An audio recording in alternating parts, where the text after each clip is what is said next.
गांधी की सबसे बड़ी समस्याओं में से एक अम्बेडकर भी थे। अंग्रेज तो थे ही थे। उनसे बड़ी समस्या ये है कि यार अंग्रेजों को भेजो ना, समाज क्यों बदल रहे हो। और अम्बेडकर साफ साफ कह रहे थे कि अगर मुझे अपने हित और देश के हित में चुनना हो तो देश का हित नंबर 1 पे है, पर यदि मुझे दलितों के हित और देश के हित में चुनना हो तो मैं दलितों के हित को प्राथमिकता पे रखूंगा। क्योंकि अगर अंग्रेज चले गए ऐसे ही तो यहां के सवर्ण हमें छोड़ेंगे नहीं, और दलितों की पराधीनता अंग्रेजों के आने से पहले ज्यादा थी, अंग्रेजों की उपस्थिति के समय कम पराधीनता थी।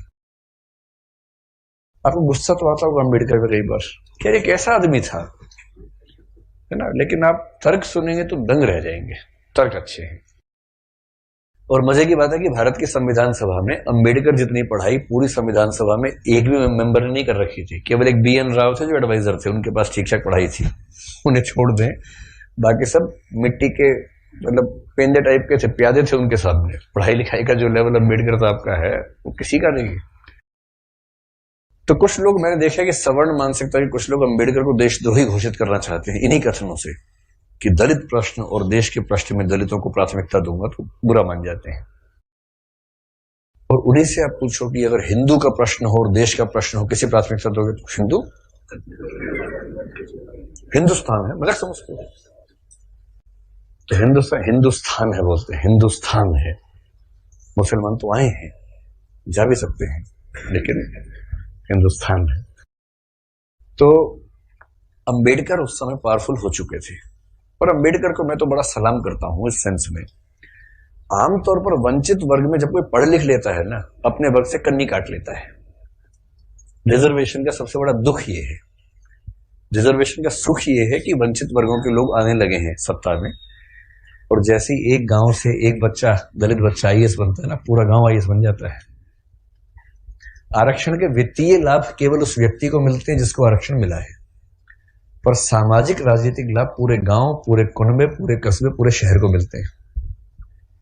कि हमारे गांव का चंदू IAS बना है, और चंदू वर्ग में मान लीजिए SC ST में आता है, उस दलित जाति के उस गांव के और आसपास के 100 गांव के सब व्यक्तियों के पास कॉन्फिडेंस आ जाता है। कुछ बिगड़ा, चंदू को फोन लगा दिया, चंदू बिटवा देखिए जरा। अब पुलिस वाले ने रोका लाइसेंस के लिए, रुको बात करवाते हैं, ऐसे करके कह रहे किसको फोन करो? चंदू को फोन करो। छोड़ दो कोई बात नहीं, आप जाओ, आप गाड़ी कैसे भी ले जाओ, सिर के ऊपर रख के ले जाओ, कोई बात नहीं, हम कुछ नहीं बोलेंगे। कॉन्फिडेंस लेवल बढ़ जाता है। एक रिजर्वेशन का फायदा ये होता है, आर्थिक फायदा नहीं होता। रिजर्वेशन आर्थिक मामला नहीं है, वो सामाजिक राजनीतिक समतलीकरण का मामला है, उसमें उसको देखना है। और अम्बेडकर ने, आजकल क्या होता है कि जो बच्चा IAS बनता है सबसे पहले कोशिश करता है कि उसकी जाति किसी को पता ना लगे कि वो रिजर्वेशन में है। और बहुत सारे लोग SC ST या OBC से रिजर्वेशन का लाभ लेकर अगर IAS बनते हैं तो कोशिश करते हैं कि शादी से सवर्ण समाज में हो, क्योंकि IAS खुद एक जाति है, उस जाति में शादी कहीं भी हो सकती है, वहां जाति प्रथा बीच में नहीं आती है। ऐसी IPS भी एक जाति है जो IAS से नीचे की जाती है, लेकिन ठीक ठाक जाती है, वो भी अपने आप में ठीक ठाक जाती है। जैसे IAS पति IPS पत्नी, लोग कहेंगे हाँ ठीक है, IPS पति IAS पत्नी, तो लोग कहते हैं अच्छा चलो कोई बात नहीं ठीक है। इस तरह से मैनेज करते हैं, क्योंकि IPS नीची जाती है, IAS थोड़ी ऊंची जाती है, और IRS और बाकी सब तो बहुत ही नीची जाती हैं। और उसमें जो ग्रुप भी हैं वो तो शूद्र टाइप के माने जाएंगे कि ये तो बहुत ही नीचे के लोग हैं। बेशक UPSC ने सफलता दी हो, पर ये तो ये नहीं चलेंगे, इनके 10 नंबर कमाए से इनको बाहर करो यहाँ से।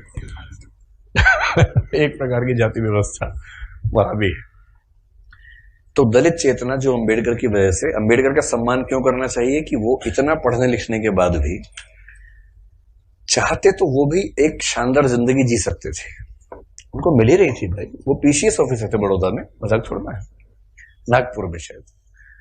और जब नागपुर में वो सिविल सेवक बनकर आए, फेलोशिप वहीं से मिली थी पढ़ने के लिए, जब वापस लौटे तो उनको PCS अधिकारी बनाया गया। तो उनको कहा कि आप यहां रहना शुरू कीजिए और काम संभाल लीजिए। अब ये अम्बेडकर के सामने सबसे बड़ी समस्या, अगर आप उनकी कभी आत्मकथा पढ़ें, मैं कैसे बना, हिंदी अनुवाद उसका ये है, उसमें प्रसंग है कि नागपुर में रहना है उनको, क्योंकि वो ऑफिसर हैं, उनको अपने रहने के लिए कमरा चाहिए या घर चाहिए। ढूंढ रहे हैं पूरे शहर में, कमरा ही नहीं मिल रहा। लोग पहले पूछते हैं जाति कौन सी है, वो बताते हैं कि महार जाति का हूं, तो भाई कमरा नहीं है हमारे पास, हम किसी दलित को कमरा देंगे ही नहीं अपना। ये 1920-30 के दौरान नागपुर शहर की बात है। फिर वो कह रहे कि कई कमरे खारिज होते गए। एक और घर में गए, एक कोई दूसरा ऑफिसर था, वो दिखा रहा था, दोस्त के रूप में हेल्प कर रहा था, तो वहां मालिक ने पूछा ही नहीं कौन सी जाति के हो, इन्होंने बताया भी नहीं, ढिंडोरा क्यों पिटेंगे, उससे पूछा नहीं, उन्होंने बताया नहीं, कमरा मिल गया, रहने लग गए। और फिर वो देखते हैं कि एक दिन अचानक सुबह उठा तो बहुत शोर मचा हुआ था, मुझे लगा पता नहीं क्या हो गया, खिड़की से नीचे देखा तो हजारों की भीड़ हाथ में डंडे भाले हथियार लेके खड़ी हुई थी।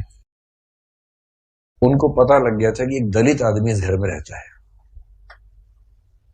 और वो भीड़ मेरा कत्ल करने के लिए आई थी। और उसके बाद कुछ दोस्तों की मदद से पता नहीं पीछे के दरवाजे से कहां से किसी तरह से उनकी जान बचा के भगाया गया उनको। इस दौर से वो गुजरे थे। ये उसी देश की बात चल रही है, सारे जहां से अच्छा हिंदुस्तान हमारा, हम बुलबुलें हैं इसकी, ये गुलसिता हमारा, उसी की बात चल रही है। किसी और देश, पाकिस्तान की बात नहीं चल रही है, उसमें पाकिस्तान था ही नहीं, पाकिस्तान पेट में था उस समय अभी हुआ नहीं था, मतलब होने वाला था, अभी नहीं हुआ था। तो उस देश की बात है। और जब वो स्कूल में पढ़ते थे तो स्कूल में पढ़ते इसलिए थे कि उनके पिता सरकारी नौकरी में थे, तो थोड़ा सा ठीक स्थितियां थी उनकी, इसलिए स्कूल में एडमिशन मिल गया। पूरे स्कूल में एक दलित बच्चा था बस, B.R. अम्बेडकर, बस, बाकी सब सवर्ण बच्चे थे। अब दलित बच्चा कैसे हैंडल करे, वो पानी पीने जाएगा, पानी को छू देगा, पानी पवित्र हो जाता है, उसमें हीलियम आ जाता है हाइड्रोजन की जगह। उसके बाद जैसे दलित बच्चा छूएगा हाइड्रोजन के गुण बदल जाएंगे उसमें। तो एक व्यवस्था थी कि भाई पानी पीने की एक जगह थी सबके लिए, एक अलग से मटका था अम्बेडकर के लिए, अलग से रखते थे दूर, उनको वही पीना है और मटके को हाथ नहीं लगाना है।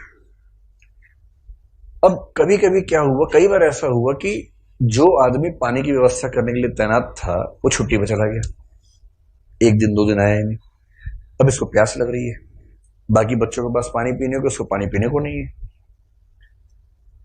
कई ऐसे दिन गुजारे स्कूल में जब उनको पीने को पानी मिलता ही नहीं था। चेतना ऐसे बनती है, ये सब झेलने के बाद बनती है। इससे जब आप हरिजन गाथा कविता पढ़ेंगे तब समझ में आएगा कि वो किस दौर से, किस स्थिति से गुजर के वो विचार बनते हैं। और अभी एक अदम गौंडवी की कविता है, वो भी हरिजन के गांव जैसा कुछ नाम है, उसको भी पढ़ेंगे, हम जिक्र करेंगे आगे चलकर, तब समझ में आएगा। ये सब मैं इसलिए कह रहा हूं कि इतिहास के नेताओं को सीधे खारिज करना बहुत आसान होता है। जब आप उनकी स्थितियों को समझेंगे, उनके विचार कैसे बने समझेंगे, तब उनका महत्व समझ में आता है। अंबेडकर का बड़प्पन यह है कि बहुत अच्छी स्थितियों में जाने के बाद, इंग्लैंड में, अमेरिका में पढ़ने के बाद, वहां भी टॉप करने के बाद, वो चाहते तो वहीं किसी विश्वविद्यालय में प्रोफेसर बन सकते थे और धूमधाम से जिंदगी गुजार सकते थे, पर उन्होंने चुना संघर्ष का रास्ता। लौट के आए, संघर्ष किया और अपने साथ साथ अपने पूरे समुदाय की मुक्ति का रास्ता चुना। और जितने सफल हुए उतना सफल होना एक जिंदगी में आसान भी नहीं होता, जितने वो सफल हुए उन्होंने काफी कुछ कर भी दिया। अब उस अंबेडकर का तेज 1936 में फैल चुका था। महात्मा गांधी बहुत दुखी है। महात्मा गांधी घोर वर्ण व्यवस्था के समर्थक आदमी थे, इतने पक्के रूढ़िवादी थे इस मामले में।